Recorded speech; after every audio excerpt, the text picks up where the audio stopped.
In the quiet town of Crestwood Valley, on a crisp October morning in 2024, Emily Carter made a move that would ignite a firestorm. She backed her gleaming SUV right into the center of my private emergency access road, as if sealing off my last escape route. That space was meant to save lives, but to her, it was just another stage for her power play.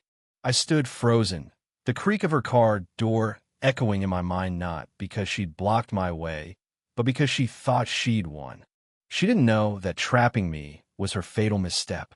When there's no way out, I don't run. I fight. And this time, the door would swing open in ways she'd never see coming. My name's Nathan Hayes, 40, a cybersecurity consultant for local businesses, living alone in a modest Crestwood Valley home.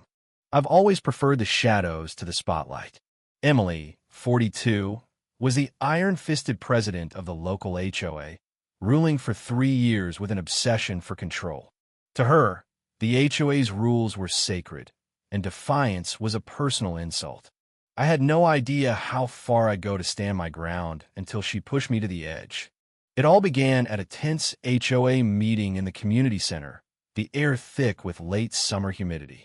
Emily, in her trademark red blazer and sharp heels, pitched her grand neighborhood enhancement plan: ornate fences and planters to elevate property values.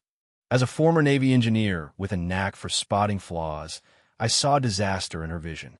Her barriers would choke off emergency routes, blocking ambulance access to 8 homes and erasing backup evacuation paths. When I raised my hand and voiced my concerns calmly, I thought her smile vanished. "Nathan," she said, her voice dripping with disdain, "we've managed this community's safety just fine without your expertise." The room went quiet, neighbors shifting in their seats as her glare bored into me. My objection wasn't just a critique, it was a challenge to her throne. Emily didn't take kindly to being questioned. The next week, she launched a relentless campaign to break me. Every morning, she'd circle my property with a clipboard, snapping photos of my lawn, my mailbox, anything she could twist into a violation. By Monday, I got a $60 fine for leaving my trash bins out at 5:30 a.m. instead of 7 a.m. rule no one had ever enforced. Tuesday's notice claimed my hedges were half an inch too tall, with a $90 penalty and a photo of her measuring them with a ruler. By Friday, I had 10 fines, each more absurd than the last, totaling $400. She wanted me to crumble under the weight of her paperwork or pack up and leave. But I wasn't going anywhere. Her second week got uglier. Emily turned to character assassination, whispering to neighbors during their evening walks, painting me as a recluse with something to hide. "I'm worried about Nathan," I overheard her say to old Mrs. Larson, her voice heavy with fake concern. "He's so secretive. Lives alone, works odd hours. Who knows what he's up to?" Her lies spread like poison. Neighbors who once greeted me with smiles now crossed the street to avoid me. Parents steered their kids away from my yard. The warmth of Crestwood Valley turned cold, and I felt like an outcast in my own home. By week 3, Emily's tactics escalated to psychological warfare. She held secret safety meetings, excluding me while convincing families I was a threat. She organized neighborhood patrols that lingered outside my house, their voices loud enough to carry through my windows. Kids stopped playing near my property, and the management company, swayed by her influence, sent security cars to circle my home daily. I was being watched, isolated, and erased from the community I'd called home for 4 years.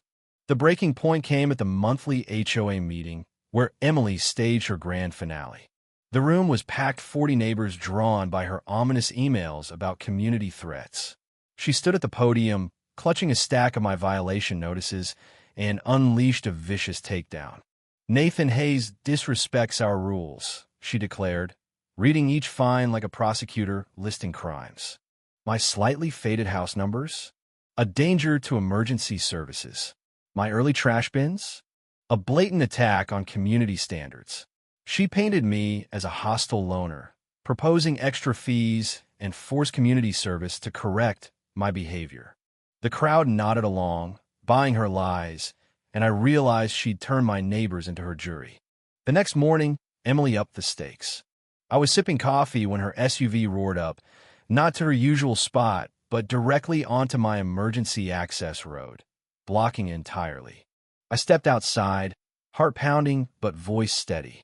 "Emily, you're on my property. Move your car now."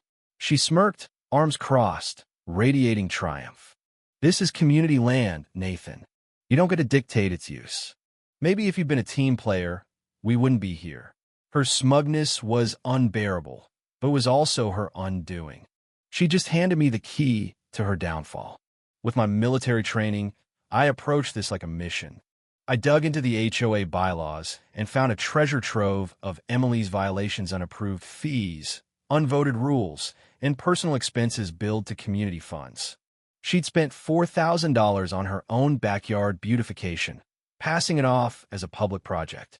Better yet, my property records confirmed the access road was mine, not the HOA's, a detail they'd never updated. Emily wasn't just bullying me, she was trespassing. Then came an unexpected ally. On a rainy Wednesday night, Emily's husband, Tom, knocked on my door, looking defeated. "She's out of control," he whispered, handing me a folder of damning evidence receipts, emails, even recordings of Emily bragging about targeting residents. "She's obsessed with you," he said. "It's not just personal, it's unhinged." He revealed she'd been illegally spying on neighbors, using her position to dig into their lives. Tom, married to her for 20 years, barely recognized the woman she'd become. When I shared my background, 15 years in the Navy, specializing in security systems and crisis response, realized Emily had picked the wrong fight. "She has no idea who you are," he said, almost pityingly. I decided to teach her a lesson she'd never forget. I hired a team to install a hydraulic Bollard system on my property, legal, permitted, and designed to stop vehicles cold.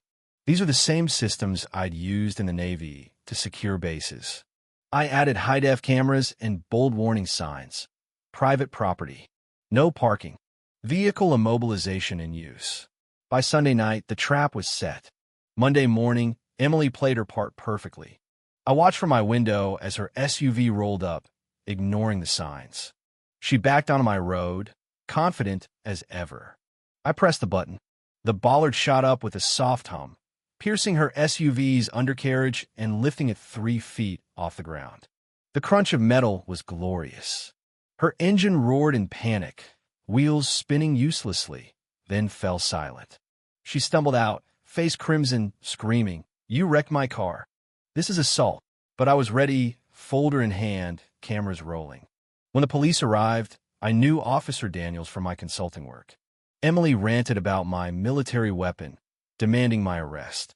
I showed Daniels my deeds, permits, and footage of her trespassing.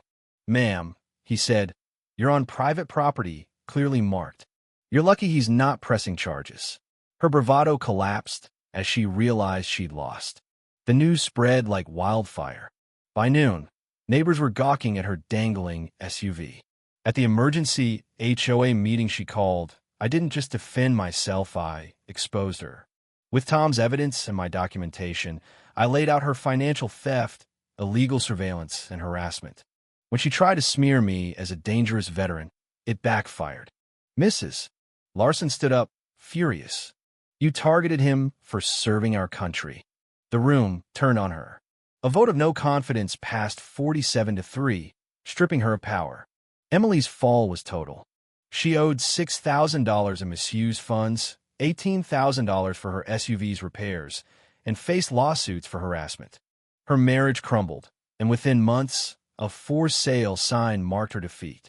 Crestwood Valley healed. I became interim HOA president, then won the role permanently, leading with transparency and fairness. We turned the Bollard site into a community fountain, a symbol of renewal inscribed with Crestwood Valley Garden, where every voice matters. But here's where it gets messy. Was I too harsh, turning her SUV into a public spectacle? Should I have confronted her sooner? Or was my patience the key? And what about Emily? Was she a villain or a woman broken by power? Drop your thoughts below, hit that like button, and subscribe for more stories that make you question everything. What would you have done?